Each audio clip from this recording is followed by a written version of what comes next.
بسم اللہ الرحمن الرحیم۔ ایک صاحب نے سوال تحریر فرمایا ہے کہ قرض کے بوجھ کی وجہ سے شدید پریشانی ہے اور اس کے لیے کوئی دعا بتلائی جائے۔ گزارش یہ ہے کہ حضرت رسالت مآب صلی اللہ علیہ وسلم نے جب کسی شخص پر قرض کا بوجھ ہو جائے تو اسے ہٹانے کے لیے اور قرض کی ادائیگی کے لیے کئی دعائیں ارشاد فرمائیں۔ ان میں سے ایک دعا وہ ہے جو قاسم بن محمد رحمۃ اللہ علیہ کی روایت میں آتی ہے، اور یہ قاسم بن محمد جو ہیں یہ اصل میں سیدنا ابو بکر رضی اللہ عنہ کے پوتے، قاسم بن محمد بن ابو بکر ان کا پورا نام ہے، اور سیدنا ابو بکر رضی اللہ عنہ کی اہلیہ اسماء رضی اللہ عنہا تھیں، اور ان کے ہاں ولادت ہوئی محمد کی، اور یہ رسول اللہ صلی اللہ علیہ وسلم کا آخری حج تھا، اور مدینہ منورہ سے جب مکہ مکرمہ کا سفر شروع ہوا ہے تو راستے میں ایک مقام پہ حضرت اسماء رضی اللہ عنہا نے ان کو جنم دیا، اور سیدنا ابو بکر رضی اللہ عنہ نے نہلانے دھلانے کے بعد اس چھوٹے سے بچے کو لا کر حضور اقدس صلی اللہ علیہ وسلم کی گود میں ڈال دیا۔ نبی کریم صلی اللہ علیہ وسلم بہت خوش ہوئے حضرت ابو بکر رضی اللہ عنہ کے اس بیٹے کی ولادت پہ، اور اس خوشی میں ارشاد فرمایا کہ سموہ باسمی، اس کا نام میرے نام پہ رکھو، میرا نام لے لو اس کے لیے۔ سیدنا ابو بکر رضی اللہ عنہ درخواست کی تھی کہ آپ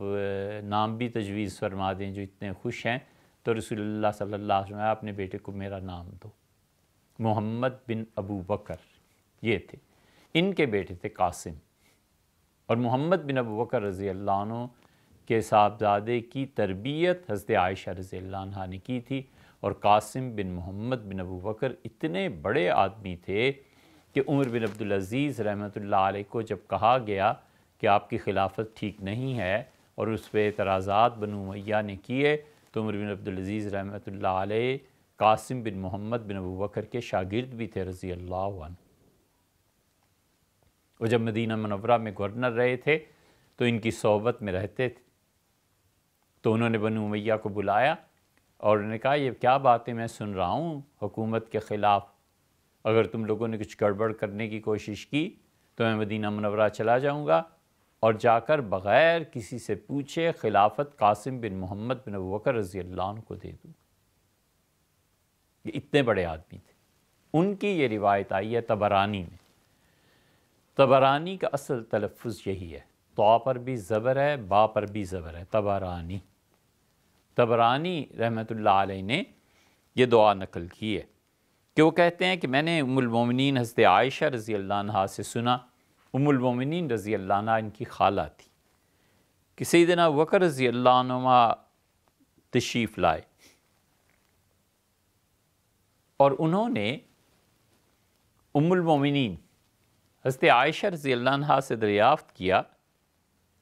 کہ حل سمعت من رسول اللہ صلی اللہ علیہ وسلم دعان، بیٹی کوئی دعا جو آپ نے حضرت رسالت بنا صلی اللہ علیہ وسلم سے سنی ہو۔ کان یعلمنا جو حضور اقدس صلی اللہ علیہ وسلم تلقین فرماتے ہوں، کہتے ہوں۔ تو ام المومنین رضی اللہ عنہا نے انہیں دعا بتائی کہ والد جناب رسول اللہ صلی اللہ علیہ وسلم قرض والوں کے لیے ایک دعا ارشاد فرماتے تھے، وَذَكَرَ أَنَّ عِيسَى ابْنَ مَرْيَمَ عَلَيْهِمَ السَّلَامَ كَانَ يُعَلِّمُهُ أَصْحَابَهُ وَيَقُولُ، اور سیدنا عیسیٰ علیہ السلام بھی اپنے حواریوں کو قرض کی ادائیگی کے لیے یہی دعا بتایا کرتے تھے جو رسول اللہ صلی اللہ علیہ وسلم نے تلقین فرمائی تھی۔ نبی کریم صلی اللہ علیہ وسلم کئی مرتبہ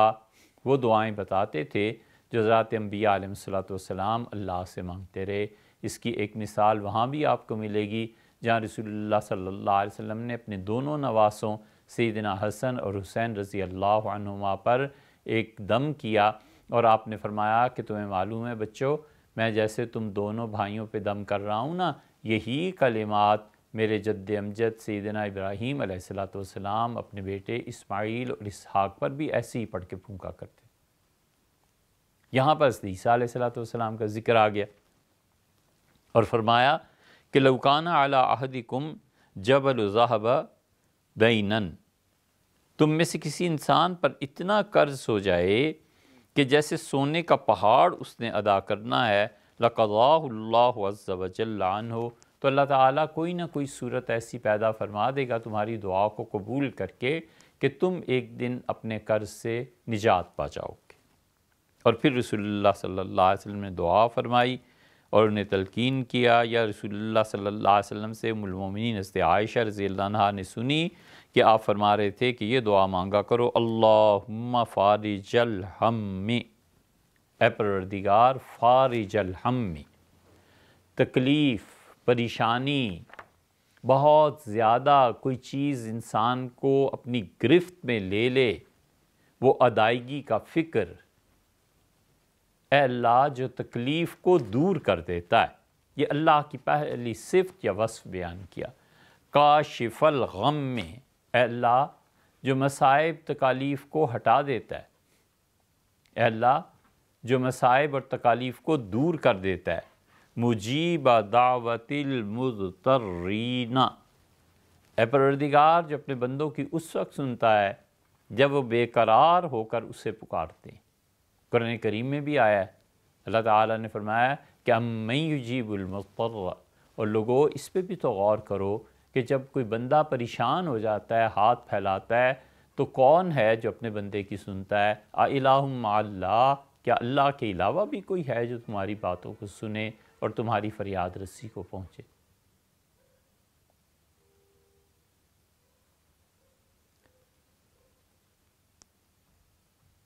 تو قرآن کریم میں بھی اسی سے ملتے جلتے الفاظ بھی ہیں اور معانی بھی. مجیب دعوت المضطرین، رحمان الدنیا والآخرت ورحیمہما، اے وہ ذات جو دنیا میں بھی بے حد مہربان ہے، اس کی رحمت عام ہے. رحمان اور رحیم دو الفاظ ہیں. فرمایا رحمان الدنیا والآخرت ورحیمہما، دونوں طرح اللہ تیری رحمت یہاں بھی ہے اور وہاں بھی ہے، اور تو یہاں بھی رحیم ہے وہاں بھی رحیم ہے. ایک بات تو یہ سمجھنی چاہیے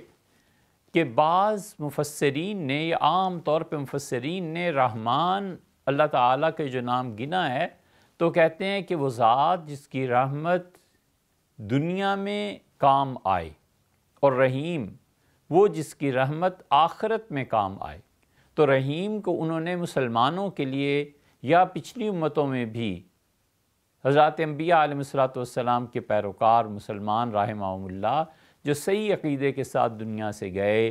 ان کے لیے بھی خدا کا اسم گرامی رحیم، اس کے انوار و برکات انہیں آخرت میں نصیب ہوں گے.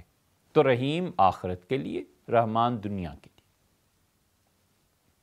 اور بعض حضرات نے اس کو زیادہ نہیں مانا، وہ کہتے ہیں رحمت ہے اس کی اس جہان میں بھی اور اس جہان میں بھی.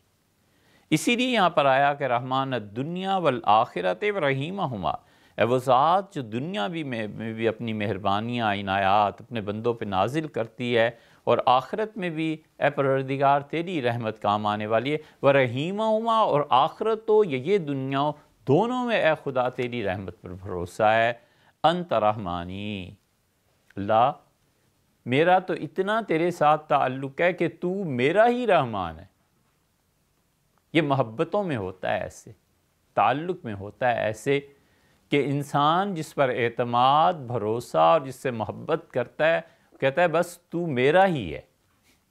ماں کو کبھی آپ دیکھیں اپنے بچوں سے پیار کرتی ہے تو کتنا جوش اور جذبہ ہوتا ہے کہ تو صرف میرا ہی بیٹا ہے. مطلب یہ کہ تیرے اور کسی کے ساتھ گویا تعلقات ہی نہیں ہیں. تو اللہ پہ بھروسے کے ساتھ مومن کہتا ہے کہ انت رحمانی، تو میرا رحمان ہے. اے پروردگار تو بس مجھ پہ بہت رحمت کرنے والا ہے. فرحمنی، اے اللہ مجھ پہ رحمت فرما. رحمتاً، ایک ایسی رحمت بھیج دے، تغنینی بہا عن رحمت من سوا کا، اے اللہ تیرے علاوہ جتنے بھی مہربانی کرنے والے ہیں نا، اللہ میں سب سے بے نیاز ہو جاؤں، بس تو ایسی مہربانی کر. ایک آدمی نے کسی کو قرض دیا، اس نے یقیناً جذبہ رحمت سے کام لیا، وہ جذبہ رحمت جو انسان کے دل میں ایک یا دوسرے کے لیے ہے، اس نے اس کا مشکل حل کر دی، مصائب کو حل کر دیا، تکالیف کو حل کر دیا، بالکل ٹھیک ہے، بہت بڑا اجر اس نے پایا۔ حضرت رسالت پناہ صلی اللہ علیہ وسلم نے فرمایا، میں جب معراج میں گیا تو جنت کے دروازے پہ میں نے لکھا ہوا دیکھا کہ جس نے صدقہ کیا اسے 10 گنا ثواب ملا،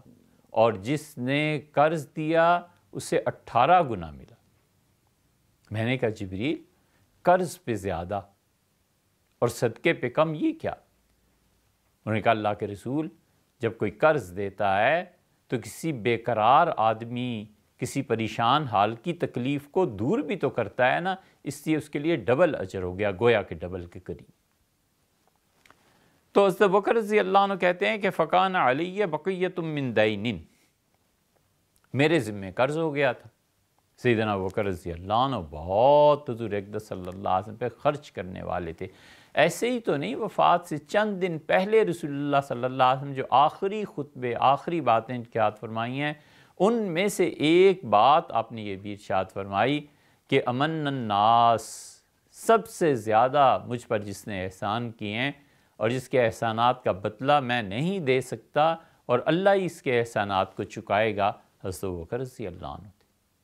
اس لیے فرمایا کہ فَقَانَ عَلِيَّ بَقِيَّةٌ مِّن دَيْنٍ وَكُنْتُ لِلدَّيْنِ كَارِهًا، اور مجھے اس قرض کی ادائیگی کی وجہ سے پریشانی بھی تھی، تو میں رسول اللہ صلی اللہ علیہ وسلم کی یہ سکھائی ہوئی دعا مانگتا رہا حتیٰ قضاہ اللہ عز وجل عنی، یہاں تک کہ پروردگار عالم نے مجھ سے قرض کا بوجھ دور کر دیا۔ طبرانی رحمۃ اللہ علیہ نے جہاں دعا کا باب باندھا ہے نا، اس جگہ یہ حدیث لائیں۔ تو جو دعا حضرت رسالت پناہ صلی اللہ علیہ وسلم تلقین فرمائی وہ یہ ہے کہ اللہم فارج الہم کاشف الغم مجیب دعوت المضطرین رحمان الدنیا والآخرۃ ورحیمہما انت رحمانی فرحمنی رحمتاً تغنینی بہا عن رحمت من سواک، تغنینی بہا عن رحمت من سواک۔ پھر اسے پڑھتے ہیں، اللہم فارج الہم کاشف الغم مجیب دعوت المضطرین رحمان الدنیا والآخرۃ ورحیمہما انت رحمانی فرحمنی رحمتاً تغنینی بہا عن رحمت من سواک۔ اللہم فارج الہم، اے پروردگار جو پریشانیوں کو دور کر دیتا ہے، کاشف الغم میں انسانوں پر غم کا جو بوجھ ہے اسے ہٹا دیتا ہے، مجیب دعوت المضطرین، اور اے اللہ جب بے قراری میں لوگ تجھ سے مانگتے ہیں، اے اللہ تو ان کی دعاؤں کو قبول فرماتا ہے، رحمان الدنیا والآخرۃ ورحیمہما، دنیا اور آخرت پر سب سے زیادہ دنیا اور آخرت میں مہربانی کرنے والے اور ان دونوں جہانوں میں اپنی رحمت کو بھیجنے والے، انت رحمانی، اللہ تو بس تو میرا تو رحمان ہی رحمان ہے، تو فرحمنی رحمتاً، مجھے ایک ایسی رحمت نصیب فرما دے، تغنینی بہا عن رحمت من سواک، اللہ جو مجھے سارے اور مہربانی، احسان اور رحمت کرنے والے سب دنیا جہان کے لوگوں سے بے نیاز کر دے اور میں تیرے در کا ہو جاؤں اور تیری رحمت میرے ساتھ چمٹے اور میرے مسائل کو حل کر دے۔ کتنے منٹ